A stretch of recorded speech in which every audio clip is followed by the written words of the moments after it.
Iran on the brink, the U.S. naval blockade entering day 3, cutting off all shipping into and out of Iran. President Trump telling Maria Bartiromo the conflict is close to over. The Wall Street Journal now reporting the two sides have agreed in principle to meet, but have not yet decided on a date or a venue. So that might be a little bit of progress. Welcome to a brand new hour of America's Newsroom. I'm Dana Perino. Morning to you on a Wednesday, Dana. Good morning at home. I'm Bill Hemmer. U.S. officials telling the Wall Street Journal more than 20 commercial ships have been allowed through the strait in the past 24 hours. CENTCOM reporting 6 ships have been turned back and that meaning 0 unauthorized ships have made it past the U.S. blockade. President Trump exerting maximum pressure as he pushes to end Iran's nuclear ambitions. This whole thing is really about no nuclear. They cannot have a nuclear weapon. And if they're going to have a nuclear weapon, we'll be living with them for a little while, but I don't know how much longer they can survive. We could take out every one of their bridges in 1 hour. We could take out every one of their power plants, electric power plants, in 1 hour. We don't want to do that because someday you're going to have to rebuild. All right, so here we go. New hour begins now. Jackie Heinrich reports from the White House. Trey Yingst reports from Tel Aviv, Israel. That's where we begin this hour in the Middle East with you, Trey. Hello.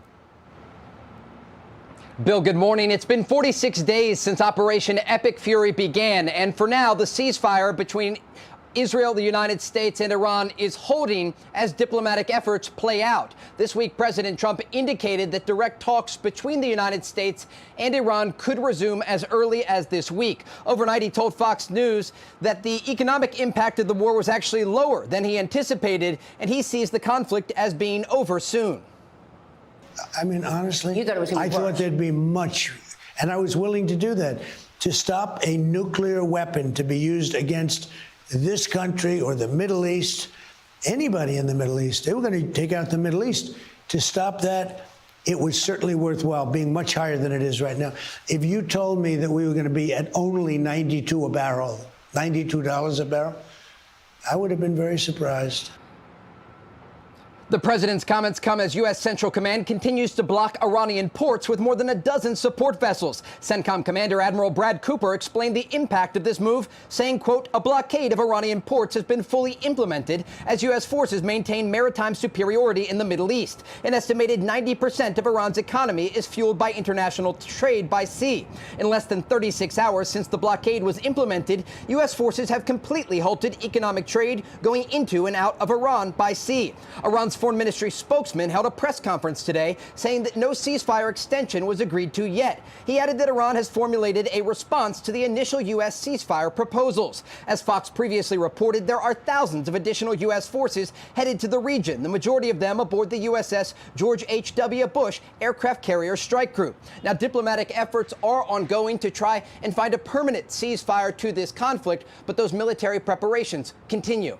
Bill? Got it, Trey. Thank you, sir. Trey Yingst in Tel Aviv. Dana. And President Trump claims the conflict with Iran could be over soon, and he's teasing another round of possible talks with Iranian leaders in Pakistan. Jackie Heinrich with more from the White House. A little bit of news here, Jackie.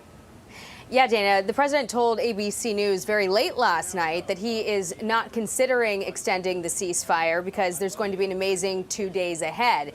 Potentially a nod to these talks reportedly coming together in the next few days. But while that plays out, the White House is also setting the record straight, saying that the U.S. is not considering an extension of the ceasefire. This is the statement here. The United States has not formally agreed to an extension of the ceasefire. There's continued engagement between the U.S. and Iran to reach a deal.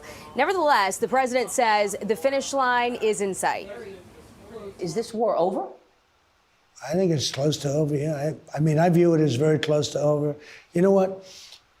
If I pulled up stakes right now, it would take them 20 years to rebuild that country. And we're not finished. We'll see what happens. I think they want to make a deal very badly. The president also told the New York Post he was not happy about reports the U.S. asked Iran to suspend its nuclear program for just 20 years in the last round of talks, telling the outlet, quote, I've been saying they can't have nuclear weapons, he said, so I don't like the 20 years. President Trump told Maria Bartiromo he believes oil prices will drop fast as soon as the war is over. But the energy secretary also tells Fox that is likely a few weeks away. Yes, we have gasoline prices today over $4 a gallon, still $1 less than they were in the Biden administration, and we're ending a 47-year conflict with Iran. So this is the road to more secure and lower long-term energy supplies, but it does mean higher prices today, probably means higher prices for a few more weeks. Adding to that, the Treasury Department says it is not going to renew the sanctions waiver on Iranian oil exports. It expires 4 days from now. That will sharply constrain Iran's ability to export oil in addition to the U.S. blockade on the ports, and that will sharply curtail China's access to Iranian oil. Dana. All right, lots of moves today. Jackie, thank you.